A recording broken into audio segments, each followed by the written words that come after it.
What's up, kids? It's Andy coming to you with my first of 2 Super Bowl videos. This one's probably going to be the more enjoyable of the 2 because every pick that I give you today is part of an open bet that I currently have.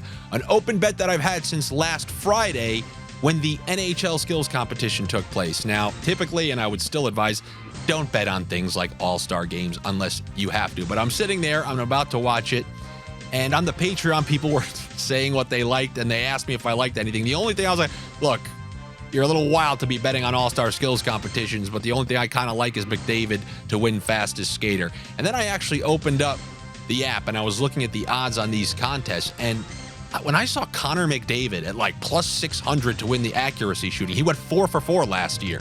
So plus 600?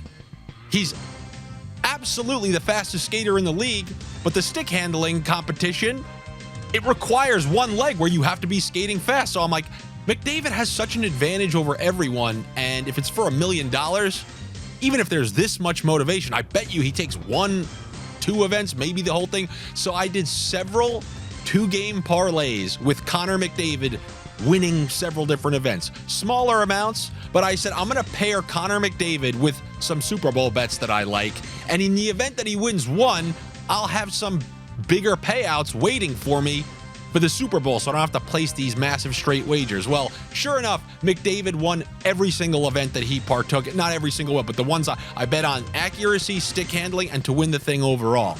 And I paired that with several different props from this San Francisco game, which are currently still open. So what I'm going to do is tell you the props that I have. You know that I have these tickets open, so you can A, root for me to lose, which I know, there's a certain contingency. That's life. Price is right. You see somebody spin the wheel. You don't want it to land on 100. You want it to land on 1 and laugh at them, spin again. Then they get 100 and go over by 5. Oh, but then it cuts to your bedroom and you're actually smiling with some Pop Secret extra butter popcorn falling on your lap. You can root against me, root for me, or what I think some of you are going to do is tail some of these picks. So I guess I'll just go directly into them. The first one, and probably the one that I would feel the best about, is the George Kittle over on longest reception. I currently have $20 to win $243.04, and I feel really good about that one. So that would be the George Kittle over 20.5 on the longest reception. If you look at George Kittle's game log, when he has one of these catches, so many usually go for over 20. He's taken it down the seam. We obviously know about his run after the catch ability. I believe in the last game, it was set at like 24.5. It was higher in the 20s. So if they're going to push this back down to 20.5, even if you got nothing through the first half, you know that Kittle's going to get one of those shots behind the linebacker and cut that thing directly upfield. He's not one of those guys who's catching it and going down. So the over on George Kittle, 20.5 on the longest reception. And I also have the George Kittle alt over 55.5 receiving. I have 33.82. I know I bet absurd amounts to win 544.50. I have 2 Kittle bets there, the over on longest reception and then the alt over on his receiving yards. It's not by much more, but the alt over on his receiving yards by a hair. And that's another one that I'll be looking to nail there. So I got a couple George Kittle bets on the line this Sunday.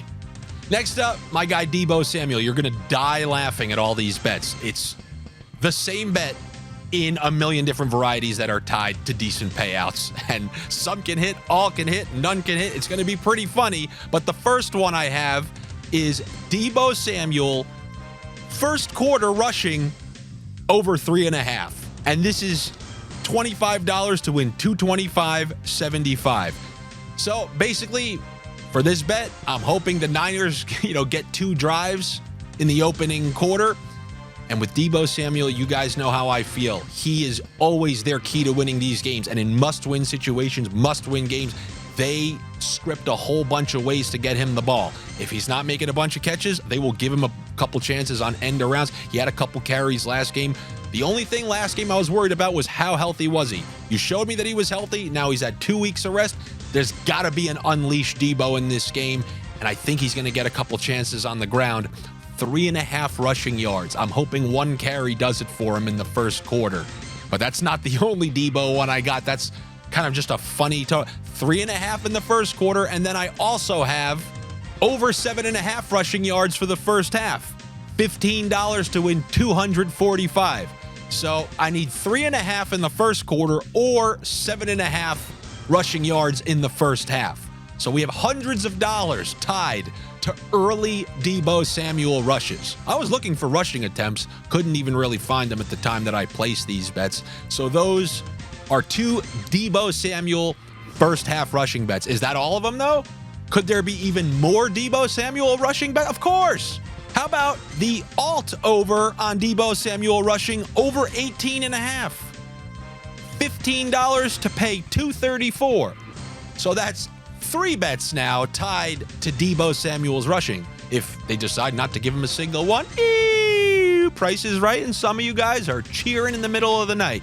But I guess time will tell. I believe that's all my... No, there's another Deebo Samuel rushing bet.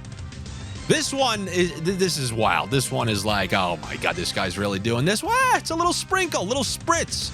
But when you see the payout, you'll know why I did it. Deebo Samuel plus 1,500, player with the longest rush. $5 to win $520. And am I going to accept a payout, which they're currently offering me? Absolutely not. I'm living by Deebo, and I'm dying by Deebo. In that one fantasy league that I care about, there's always that one hometown league. He was a part of the championship squad. He rode me to victory, one of the best playoff receivers there was, and I'm hoping he's got one more big cash with his name written on it. And I'm going with player for longest rush with Deebo Samuel. You guys know why. When they try to run it with him, it's usually some sort of trick play or a designed end around.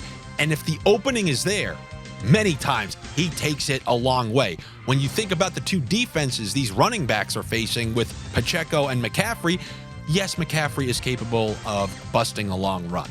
But when you think about McCaffrey in these playoffs so far, Deebo and his breakaway potential clearly have the ability to have the longest rush. The only thing is you're going to get like 4 or 5 cracks at it. But at least when Deebo has a crack at it, he might have one of those fronts that they took him by surprise, and he'll have a long one. Plus, do not forget the fact that sometimes they throw him a design screen that actually ends up being a backwards pass, which counts as a rush. And if he takes that one as well, that possibility is there. We will see. Those are my multitude of Deebo Samuel over on rushing bets that I have tied to payouts associated with the Connor McDavid skills competition bets that I had.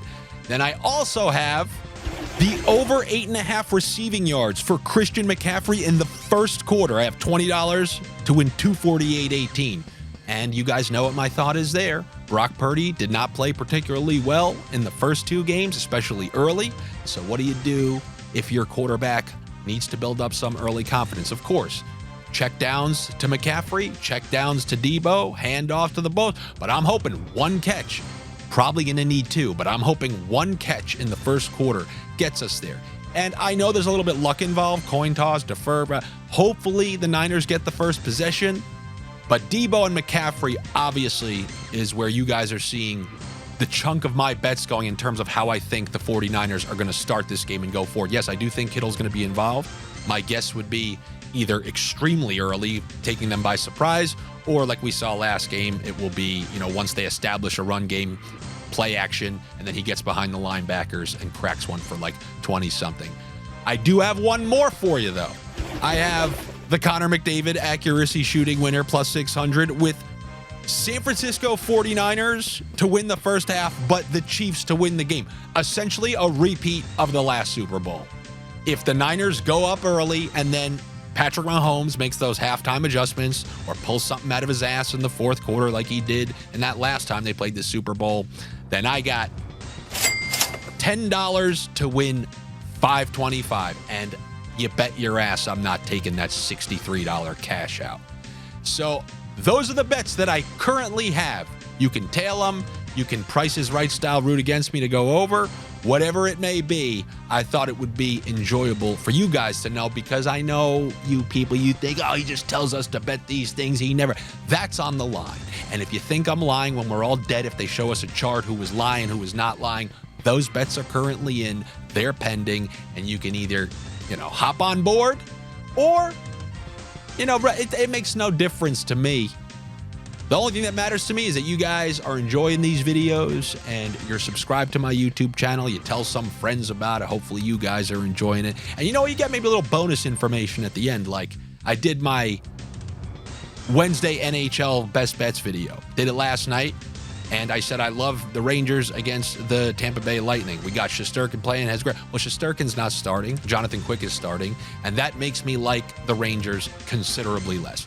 I know Quick has been the better goalie this year, but he's also prone to giving up real stinkers. So when I take the under 1.5 points on Kucherov and Steven Stamkos, then I can honestly tell you I like those bets considerably less. Like if I like them a confidence 8 out of 10, that assortment of picks, it's all the way down to like 6.5 out of 10. So those are the types of things, by the way, I communicate on the Patreon. So if you want to join there to get that type of information or just to be a part-time Green Bay minority Packers owner of this show, you can subscribe there at patreon.com/AndyFrancis. I'll be back with you guys for a fresh assortment of Super Bowl bets before the weekend. And I'll let you know what I like in addition to these bets that I already have on the line. Hopefully you guys will be back. I will talk to you then.